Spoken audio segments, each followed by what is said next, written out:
ndinonetseka kuti sei munhu akasachengeta mwana wake anotonyenswa kumaintenance. Indaifungudza zvaifanira kuita easy kuti munhu ade mwana wake. But zvatinofungudza kuti zviri easy, zviri common hazvisi. Kune mweya inorwisa munhu. Nokuti wake waakabereka achengeta. Nyika pakutosvika kugara pasi kuti ngatisungei ana baba vasiri kuchengeta vana. Unozvara dai kusina nasa. Vamwe vabereki dai vakafa. Nokuti vakabereka vana vasingazivi kuti vakaberekwa. Vabereki vakutopona nemari yekunasa ivo vane vana. Nyika yakagara pasi kana tikasaisa nasa vamwe vana marombe mwegara anofa. Raiti zvinofanirwa kureruka kuti munhu achengete mubereki wake. Hazvina kuita sekudaro panyika, pane mweya inorwa nevanhu. Kana uri mubereki une vana vanokuchengeta, ipambiri kuizwa, Mwari wakuwanira nyasha. Nokuti hazvisi izi kuti ungonzi une vana, kune vana vazhinji vanotowana, but ukaona mubereki wako unonzwa tsitsi. Kune mweya inorwa nemhuri. Ukaona mhuri yako yakangona pasomo chinamata Mwari, ipambiri kuizwa naMwari. Kudza Mwari ugare kuna vanotenda. Nokuti hazvisi nyore. So ukaziva kuti ndimwari kuva nemwana chaiye muruoko handi chinhu chiri nyore. Kwauri zvakajairika nokuti une vakawanda. Hauzive paini inofamba nevanhu vanenge vachitsvaka mhuri. So kana mhuri ukaitarisa iripo inyamwe mukushaya. But nhau yekuti vana unavo zvinokudzwa Mwari izvozvo. Vanhu vakamirira kuti vatange vaona zvihombe muupenyu kuti vazaona nguva yekutenda Mwari. Zvazviri izvezvi munozoona kuti nzara chaiyo kunzwa nzara iropa sake. Reganitsanangure. Ukanyanyorwara unotomanikidzwa kudya. Kurani unosvika stage yekuti hauchanzwa nzara. Kutoone mapiritsi anonzi maappetizer anokoka nzara. Ukatoona uchitoinzwa so ititi Mwari makanaka ndiri kuinzwa. Nokuti kune mapiritsi ekusainzwa. Every level stage yauri inoda kuti ugone kushumira Mwari wakasununguka. Pano sita Evangelist Muparinga. Ndawa mwanenge vachiona mari dzatinoita. Ndingofamba ndichiparidza ndiri muvhangeri. Okukushawo shoko azhinji vanoona mafoni mawo imo mumbirimo. Ndaenda hangasi. Ndinoitwa Evangelist Muparinga namai vava tafamba tese makore anogona kuita 15. Tichifamba tichiparidza mumigwagwa zvikuru sei kuHarare kuna First. Nyika dzakakomberedza. Nyaya iyi yekuti tiparidze mbiri yemuchinjikwa. Tiparidze Kristu, tiparidze Mweya Mutsvene nenyasha dzaMwari. Rugare wapostori. Amen. Tichangopfuura muzororo reIsta kudai. Mweya Mutsvene watimbidzira pamwoyo pangu pazvikuru sei rega nditaure izvi. Kuramba kwatinoita murwendo rwekunamata. Zvitendero zvinogona kuwanda uye kusiyana. Asi chinotibatanidza iropa raKristu. Inyasha dzaMwari netsitsi dzake dzaakadurura panyika neizwi rake kuti vanhu vagone kuponeswa. So zvichida mukunamata tine mazuva atinonzwa. Vamwe vanozva vanotaura kumapositori. Vamwe vanozvitaura kune dzimwe kereke. Hama dzangu ndafambira kuparidza rudo uye kuneanana kwevanhu vanonamata nekutenda Mwari. Nyasha dzaMwari zira Mwari chiburukira panyika. Mahangwe mukatarisa nevadzidzi vaitevera nangwe naKristu vari vazhinji kudaro. Umwe nemumwe akafamba akaenda kwaakandoparidzira. Vanhu vane tsika dzavo, vanhu vane zvavanoziva, vanhu vane zvavanogara vachirarama mazviri. Asi izwi remuchinjikwa rakauya kuzobatanidza vanakomana nevanasikana vevanhu panyika. Nokuti watinotenda ndiye mumwe chete Kristu. Watinotenda ndiye izwi wakaburuka kuti ape ruponeso nokuti vanhu vadzikinurwe panyika. So zvichida mukurarama pane zvinotaurwa nevazhinji. Vapostori vakazodai. Regai ndikuudzei hama dzangu. Mwari wedu uyu ndiMwari unofara akaona panyika pane vanhu vari kumunamata. Zvisinei nemazita atingapanana semuenzaniso. Ndine vana 3, vasikana 2 Rutendo Naume nemukomana unonzi Divine. Mazita avo akasiyana kudaro nemapfekero anosiyana nokuti mumwe mukomana mumwe musikana. Asi chinovabatanidza iropa imhuri yangu yekwaMuparinga. So nhau yeropa raKristu, nhau yeizwi remuchinjikwa rinofanirwa kutiita vamwe. Zvisinei kuti vamwe vane maonero avangaita zvikuru sei pakutaura kuvapostora. Asi neimwe nguva ndakaona kuti takafanana. Asi tine zvatinoedza kuda kusiyanisana hedu semuenzaniso patinombosvikawo tichishumirawo vanoti vakanamata uri muteuro Mweya muchena apa izvire kuti vanamatire mvura vane mazwi echirungu anoti anointing water kana takumasowe ndo mvura yemuteuro asi nekumwe kufamba unonzwa vamwe vaitaura aiwa vari kuswera vachishandisa mvura vachienda kumvura kumapositora imvura imwe chete yapiwa mazita mairi anointing water chirungu muteuro chishona saka muchaona kuti takatofanana zvedu haisi nyaya kungoti vamwe vedu vane muono usiriwo vandaya kuzotisimbisane paizwi romuchinjikwa nokuti Mwari achituma vanhu vake ane mashoko akasiyana-siyana anogovera maringe nenzvimbo uye nekugara kwakaita vanhu. Saka tine takasununguka mukunamata semapostori zvisinei kuti dzimwe kereke nevamwe vanhu vanoti kudii. Mwari vachindituma vanounza izwi rerunyararo, izwi rekubatana, rekusimbisana parwendo rwekunamata. So tichangobuda muEaster, iri Easter yekurangarira kufa nekumuka kwatenzi wedu Kristu. Tiri pano tese tinotibatanidza, chinopa ukama iropa. So ropa remurumbwana rakaerera pamuchinjikwa, izwi raMwari richiburuka panyika. Rekuti vanhu vave nerudo, vanhu vave netsitsi, vanhu vave nekuyanana. Unoona kuti kana pasina kuyanana, pasina rudo pakati pevanhu, rugare kana kuti mablessings ropafadzo haigone kuva pakati pavo. Nekunyika unoziziva kuti mumhuri mukasawirirana, nemuroyi unoita advantage. Wekunze anoona kuti kana pasina kuwirirana pamhuri, ndinogona kupinda ndikaita zvandinoita. So chekutanga kuwirirana, kunzwanana, kudanana. Mukurarama, mukuwana takasiyana kudaro. Chatakafanana izwi remuchinjikwa, inyasha dzatakaitirwa naMwari kuti tigone kunamata. Zvino takaungana pano tiri parenje. Munoziva here kuti ndo manamatiro acho iwaya ekuti naJesu waendawo murenje achinoteura achinonamata ariko. Saka takaungana pano nekuda kweizwi remuchinjikwa nenyasha dzaMwari. Ngatigonei kufambidzana muchinhu chinonzi rudo. Rudo hama dzangu hakusi kuita kwemunhu, rudo ndokuita kwaMwari. Saka haugone kungozvifunga ndoda kuita rudo, hongu kufunga kwakanaka, asi munhu ukazvirovedzera pakutenda muna Mwari ndiye anokugonesa. Hama dzangu, chinonzi kunamata hakusi kugona kwemunhu, kunamata kutenda kuna iye anotigonesa, anova izwi raMwari. Tapamenzanisa ndomunga spunu kana kuti magnet, ndozviziva kuti magnet ine simba rekudhonza zvinhu zvesimbi. Spoon ikadawo zvinoita magnet, ikangoda hayo haigone kuzviita kusvika yada kubatwa nemagnet. Ikabatwa zvichida kwewiki kana mazuva matatu, ikazobvawo ipapo inotangawo kudhonzawo zvimwe, yaane simba remagnet. Urunzike remenzanisa. Zvoreva kuti kana munhu waakuda kurarama muchipostora mukunamata Mwari, haisi nyaya yekungoti ndichaedza ndichaita, inyaya yekuti zuva nezuva uchizvirovedzera kuna iye izwi, kuna iye shoko, kuna iye Mwari wacho, kuti Ishe ndishandei, ndishandurei, ndinatsei. Human effort, kuda kwemunhu nekugona kwemunhu hakugone kumuitisa kuti agone kusvika pane zvinodiwa naMwari. Asi kuti munhu akada Mwari wacho, akabatira paizwi remuchinjikwa, izwi rikamushanda rikamushandura, unorarama zvinodiwa naBaba. Nokuti mukurarama mune zvirimo, nyangwe munhu aine pfungwa yakanaka, asi pfungwa yakanaka haigone kukunda mweya yechina. Chinokunda mweya yechina mweya waMwari, shoko raMwari, izwi raMwari kararama mauri. Vese vamunoona vachiita zvakaipa, zvakanaka vanozvida. Tinovasakisa kuti vaite zvakaipa vachida zvakanaka, vakagumira pakuda chete, asi havana kugumira pakuda Mwari anovapa simba nekuti vagone kuregedza izvozvo. Wese ari kurarama muipi zvakanaka anotozvida, asi kuda bedzi hakugonese. Kusvika wagona kubatira pane izwi rinoera, wabatira pana tenzi Kristu, kana wabatira paari, ndo pane kudzikinurwa nekuponeswa. So ndokureruka, ndokunaka kwazvo. Iyo Mwari vachitipa mwanakomana wavo, chavakatipira Jesu, kuziva kuti isu hatigone kana tiri tega. Hatina zvatingaita tiri tega. Mufaro kuna vanotenga. Mufaro kuna vanotenga.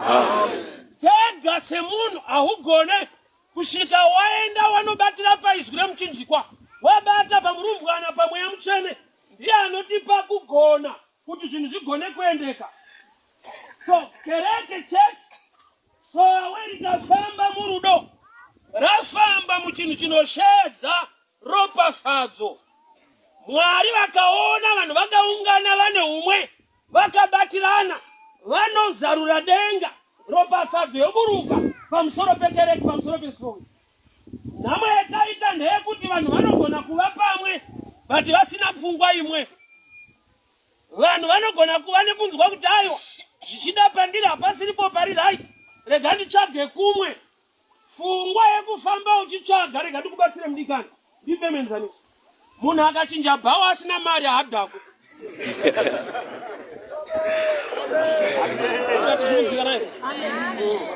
Kureva kuti waenda hako kwawaenda, asi une chauri kupotsa, nokuti izwi remuchinjikwa rimwe chete. Kana ukananga kupi nekupi, panotaurwa izwi raMwari rakangofanana.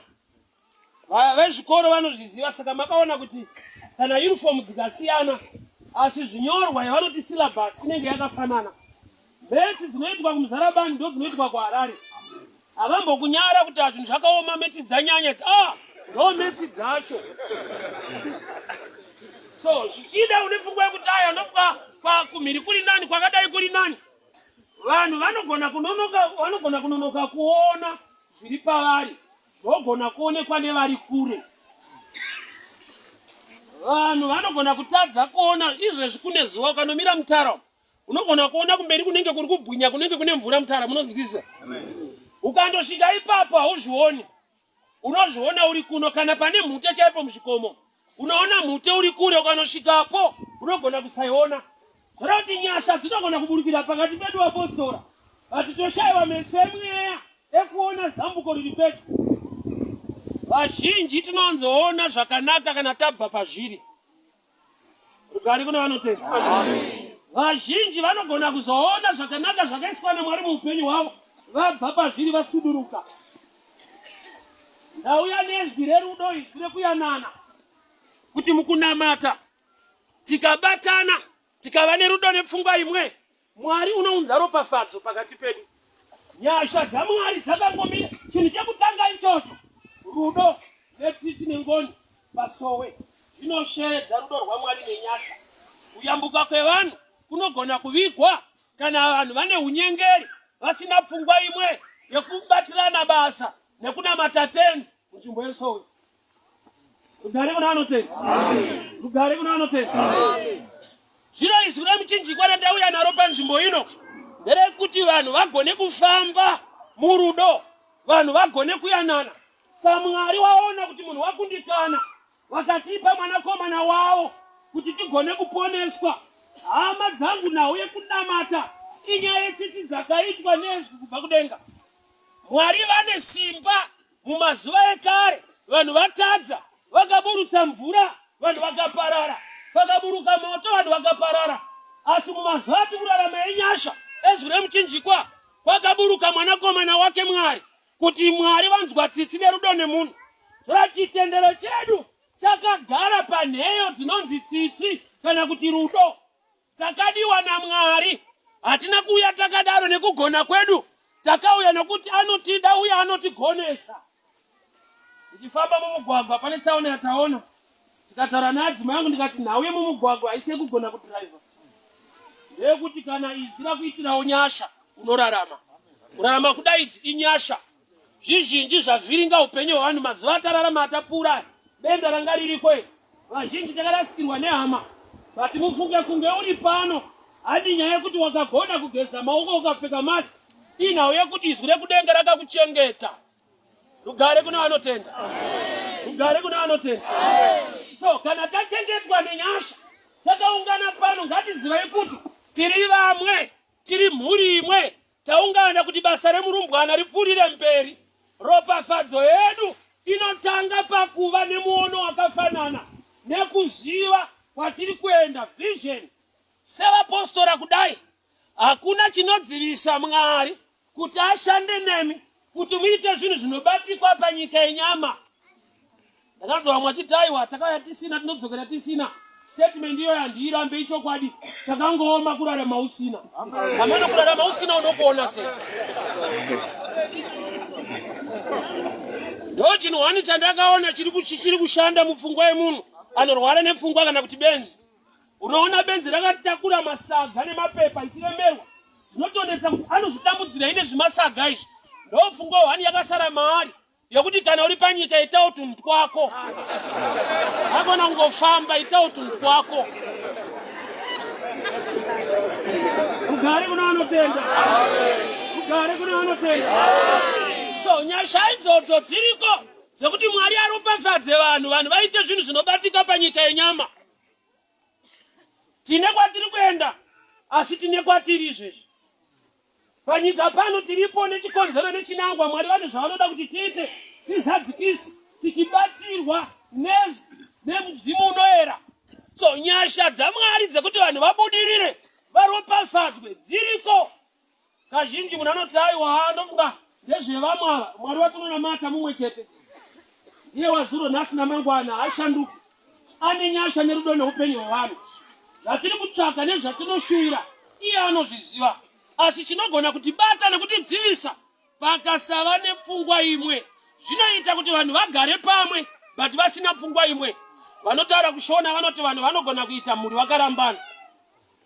Zvinogoneka kuti vanhu havasi kunzwanana but mhuri iri kukura. Sowe rinogona kukura vanhu vasinganzwanani. Vane zvikwata nekuronga kwavo. But chinhu ichocho chinodzivisa kuburuka kwenyasha dzekuti vanhu vabudirire vasimukire. Hama dzangu hakuna asingade kusimukira nekubudirira muupenyu. Munhu unogona kuvanza hake kuti ini zvandina basa nazvo chikuru moyo wangu kuenda kudenga. Shuwa pane kudenga kuri kuendwa. But ndinzwe hama dzangu. Rugare kuna vanotenda. Rugare kuna vanotenda. Ndakasvika pane rimwe bhucha vanhu mai vamwe vachitenga. Vakati kuna bhuchameni ndipo mabhonzo. Ndokubva vapiwa mabhonzo. Ndakazwa vakukomplena. Tukanza hana kana nyama kaya mkwasha. Iyo vati mabhonzo. Zvoreva kuti munhu uyu anotodawo nyama. But arikuda kuhanda achitaura nyaya yebhonzo. Sa hakuna asingade kubudirira. Munhu unongona achihwanda kunjenga so. Asi zvikuru dai Mweya Mutsvene atiropafadza mubato wemaoko. Rugare kuna vanotenda. Rugare kuna vanoda kubudirira. Mwari muizwi rine simba rine nyasha dzekuti vanhu vasimuke. Hatidi vanonyepera kutsvaka mabhonzo vachida nyama. Ndakashaya kuti unokomplena wati bhonzo. Oti but hapana kana kanyama mkwasha. Kuti kanyama kanodiwa. Kanyama kanodiwa. Hakuna asingade chakanaka, hakuna asingade kubudirira. Usaoreswe moyo nezvinokurwisa nezvinokunetsa. Izvi kana ratoburuka sowerapo nyasha dziripo. Mwari haatange chinhu chisingaunze pundutso kuvanhu vake. Mwari haaite chinhu chisina pundutso kuvanhu vake. Mwari haaite mistake. Muri pano nechikonzero. Machechi akawanda kunoendwa kwakawanda seuri pano. Dzimwe kuti ndiwo wakaita sarudzo. Sarudzo yakabatsirwa nenyasha dzaMwari dzinotera upenyu hwako. Rugare kuna vanotenda. Rugare kuna vanotenda. So Mwari izwi rakatida vakaburutsa nyasha murumbwana mwanakomana wavo. Taungana pano muzororo rakadai reista kudai ichangopfuura. Inhau yekutenda zvatakapiwa Mwari vakapa mwanakomana wavo kuti nyika idzikinurwe. So tese tiri pano tiri result tiri chikonzero chezvakapiwa naMwari anova mwanakomana. So muri kuona here kuti secret yekuti Mwari ave nevanhu vanotenda kwaari akashanda nechinonzi kupa. Nhau yekupa haisi pakuti ndinei, iri pakuziva. Munhu akava nekuziva kuti wandiri kupa ndiani, ukaziva kuti ndiMwari akandipa upenyu, hazvikuremere kuita nekupa kuna iye anopa upenyu. Nokuti upenyu hunodarika chimwe chese chaunganzipa. Chimwe chese chaungapa panyika achidarike upenyu. Saka muchiona kuti kana zvaomesesa, munhu angatengese imba kuti arapwe, angatengese motikari chaiyo kuti arapwe ararame. Wai nokuti upenyu hunokosha kudarika zvimwe zvese. Zvino kana takagara pano, takachengetwa mukorona, Tichichengetwa mukoma kweupenyu. Mwari akadai kana yanguva yokumushumira nezvatinobata. Munhu anofanirwa kunzwa kusununguka. Indwai kuwana nguva nemukana wokunzviitira Mwari ifavor. Nokuti iye Mwari pachake anogona kuita zvinhu zvake zvisina munhu mukati. Munhu haagone kuita chinhu pasina Mwari. Ndinozvitenda kuti hove inorarama iri mumvura, but inoraramiswa naMwari. Saka uchiona kuti ikabuda mumvura inofa. Why? Nokuti kurarama ndiMwari kwete mvura. So mamirire ezvinhu anokuti ndo akakujega kuti zvifambe. Handiyo Mwari vakabvisa nyasha dzawo, hakuna munhu kwaanoenda. Chese chaunobata nechaunoita ichikonzero chekuti pane nyasha dzinokuronda, dzinotevera upenyu hwako. So kana waziva kuti zviri kuitika mandiri hakusi kungwara, harusi runako, nokuti vazhinji vanoti manakire akaita mwana uyu anowanikwa neatanga. Anorambwa futi neanenge atanga iye. Kana mweya wacho uripo, atanga iye anosvika pakuzvisarenda.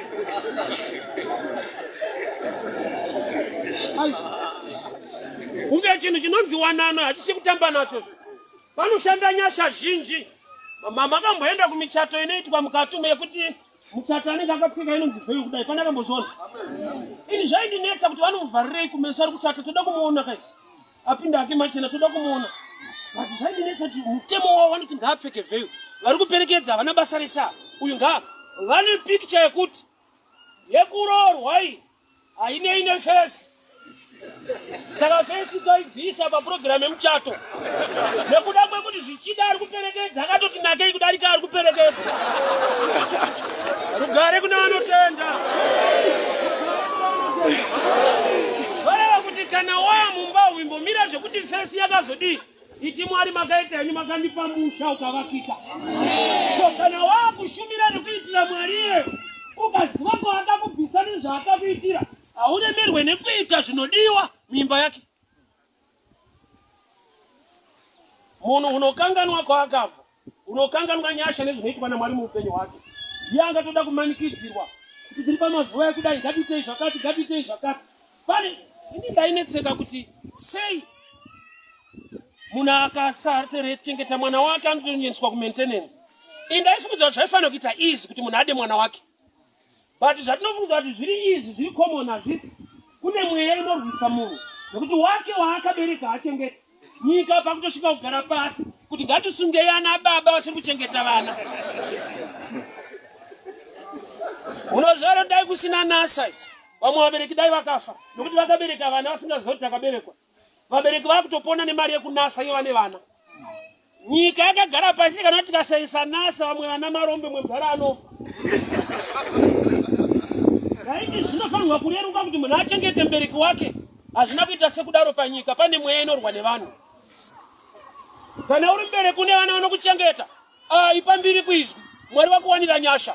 Nokuti hazvisi easy kuti ungonzi une vana, kune vana vazhinji vanotowana, but ukaona mubereki wako unonzwa tsitsi.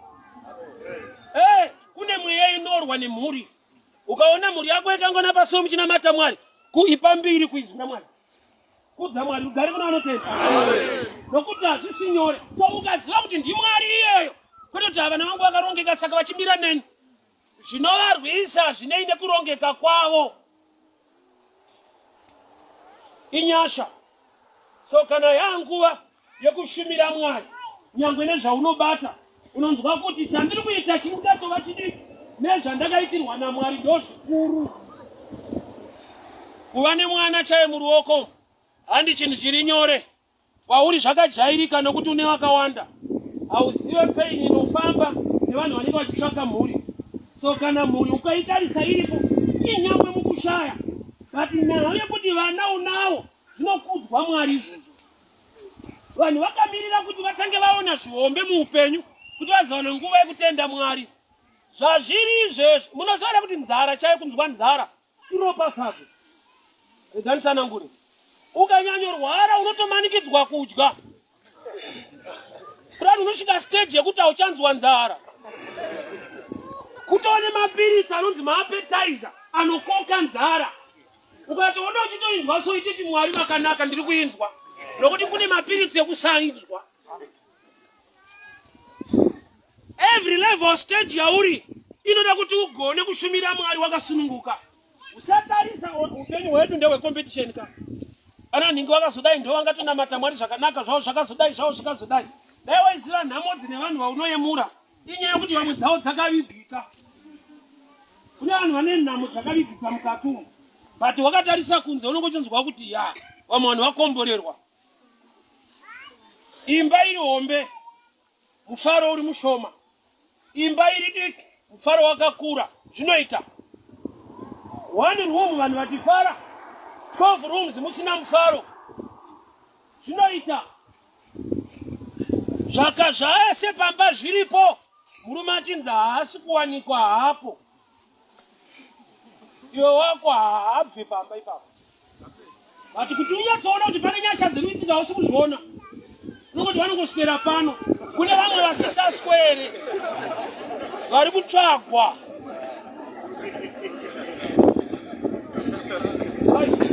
Mazuva atatu kunyika ndaimboseka nadzimai vangu. Mazuva atatu kunyika taswera kumabhawa tadzoka. Adzimai wopopota ndonguva dzangu adzoke kumba kuma11 kuno. Vakazovaudza kuti nditori nani wamwangu wasara. Pane pamwe paunonyatsoona kuti Mwari vari kuita zvinhu. Unotendwa Mwari kuona achiri kudzoka. Ugare kuna vanotenda. Ugare kuna vanotenda. Ukaona ari kudzoka itai Mwari muri kushanda munhu wenyu zvinoita chete. Munhu ngaagone kugara pamabvi. Munamato ngative chikafu ngakaveka upenyu pemunhu anonamata Mwari. Mabvaya ngaagone kupfugama. Nhamo dzako ukaudza vanhu usati watanga. Nokuti vane dzavo. Unozapane pekuti munhu anokudza dambudziko rauinaro. But woita sekunge undomubatsira. Iye asingaziva kuti muri same program. Vanhu vanovanza ka. Vari kunzi marriage counselor vari kumirira dzimba dzevanhu. Hazvinodza kuti dzimba dziri right. Even aro vanouya kubasa ka. Rugare kuna vanotenda. Rugare kuna vanotenda. Hama dzangu chinhu chese chaunoti ukatarisa chichikufadza gona kuva nemwoyo unoda kuonga Mwari nekutenda Mwari. Vanhu kana uchiita chinhu zvichida pasowe kana kuchechi, usaita wakatarisa munhu, ita wakatarisa muchinjikwa, wakatarisa Mwari. Nokuti pese paunoona munhu unoona sekunge une zvauri kuitira munhu, but ukaane pfungwa yekuti ndiri kuitira Mwari zvinodena ropafadzo uye hazvikupe kuneta. Ndikudze hama dzangu chinonzi munhu chinenge iwewe chinenge inini hatigutsikana hatitende. Unoita zvakanaka oshayiwa kugamuchirwa nekutendwa. Parega ndikudzosaura moyo kuita zvakanaka. Anotenda zvinodarika zvese zvaungada Mwari. Nyasha dzaMwari dzakatirwira mukorona. Nyasha dzaMwari dzatipa upenyu kusvika pano nhasi. Idzodzo bedzi usina zvimwe zvawatarisa anoda kutendwa. So kupa kune mufaro. Mufaro unobva paiko kuri kupa. Nokuti kupa kutapudza. Hataure zviriviyo. Kupa kuburitsa kutapudza. But sei shoko richiti kupa kune mufaro. Mufaro unobva pa knowledge, pakuziva kuti nyangwe zvinhu zviita sekunge zviri kubva pandiri. Pandiri kutenda zvakauya kwandiri. Utano, upenyu, imba, vana. Kurarama ikoku inyasha. Kune zvirwere zvaunogona kunzwa kuti usaite chakati unozodai, usaite zvakati unozodai. Pane zvimwe zvokuti waita zvese izvozvo unochiwana. Upenyu. Pamahorida apa paredhiyo vaitotaura so don't drink and drive. Vaiyambira vanhu vanonwa kuti usachaire mota wakanwa. But unozoona asinganwa achiita futi accident. Hanawo yake yambiro. Ropa unodaiwa. Nyaya ndeyekuti dai izwi rinoera ratichengeta mumugwagwa. Zvekugona nekuti hazvishande. Unodhumwa neakadhakwa uri sopa ofu. Unofa uri right panyika pano hapasi fair kudaro. Uri right hazviite musho. Hamusati maona neakafunda neupenyu usiri kufamba musho. Mweya China ichike kana chirungu. Samakaona Mwari pavakaburisana vezera kubva muIjipiti. Vakashanda nemurume asingagone kutaura mushanji Moses. Sikide iri pana Moses mudhara netsvimbo yake. pane panoda kuyambukwa pasingade English. Panoda ngonongedzera gungwa ropatsanuka. Zvichida vanhu vaigona kuti kwasarudzirwei hagone kutaura nyaya iyi inonosvika nepanoda pasingade English.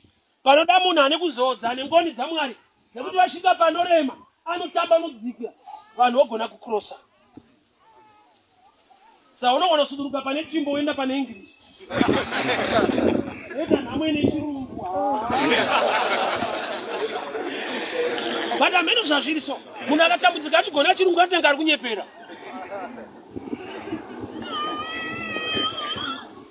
China ichike kana kuti munhu anokwira ndege kuenda kuEngland.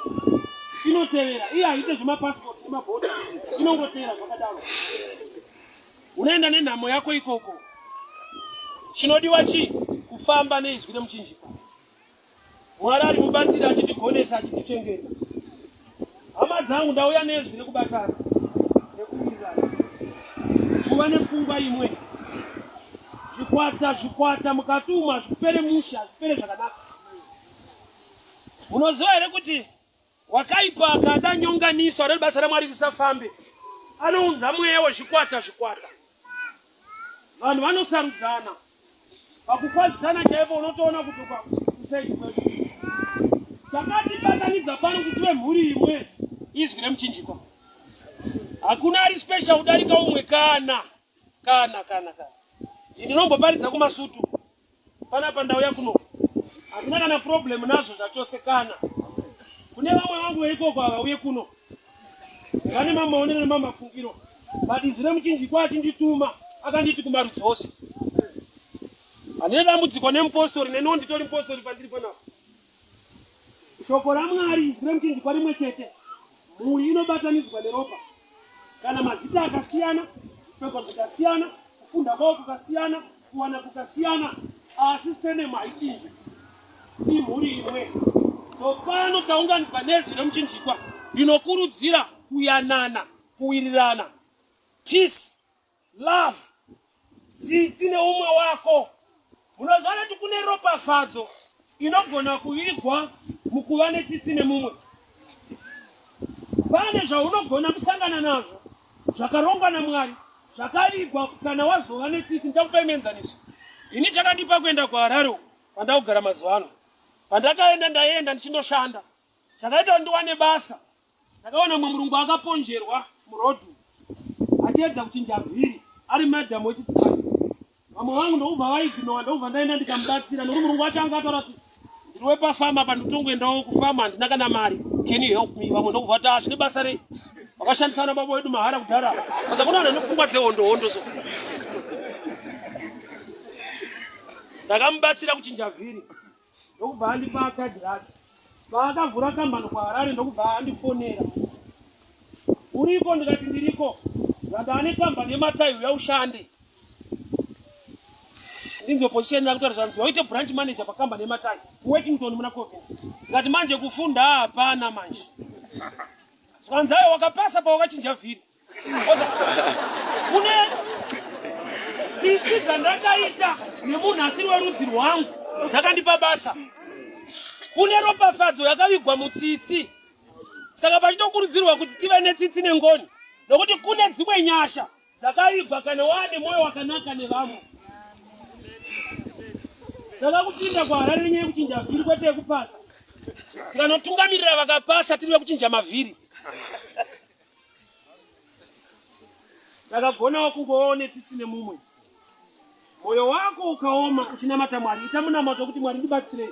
Ngati haisi nature yemunhu, hakusi kuita kwemunhu. Kuita kwaMwari. Mwari wacho ndiye tsitsi ndiye ngoni. So kuti ufambe mavhiri mutsitsi nengoni, kuenda pamabvi wokumbira izwi kuti ndipeiwo tsitsi nengoni.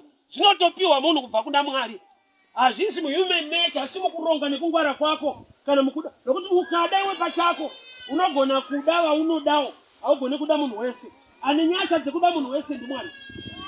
Isu nature yedu tinosarudza. Tine vatinoda. Asi kana nyasha dzaMwari dzapatiri, tinoita rudo netsitsi nevamwe vese. Ropafadzo yekuropafadzwa kwevanhu zvavanobata mumaoko. Masowe yadzika iripo. Nyasha dziri kudiwa chete kuti zviflowe kuva neumwe. ngationane sehama nokuti titori hama takabatanidzwa nezwi remuchinjikwa. Ndikai ndichigara hangu pasi. Tsitsi dzababa chiremera taunganira chiremera. Tsitsi dzababa chiremera taunganira chiremera. Tsitsi dzababa chiremera taunganira chiremera. Tsitsi dzababa chiremera taunganira chiremera. Tsitsi dzababa chiremera taunganira chiremera. Tsitsi dzababa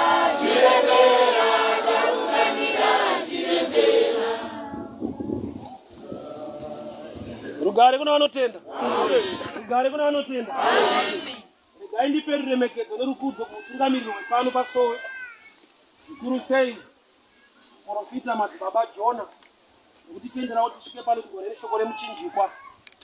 Zvinhu zvingave zvitsva kune vazhinji, asi regai ndikuudzei kuti Mwari une kuita kwake nekuti tiri vamwe mukunamata. Kutarisa kuti abva nepapa anopinda papi, akandipinda ndiani nyaya watakatenda maari ndiani nyaya.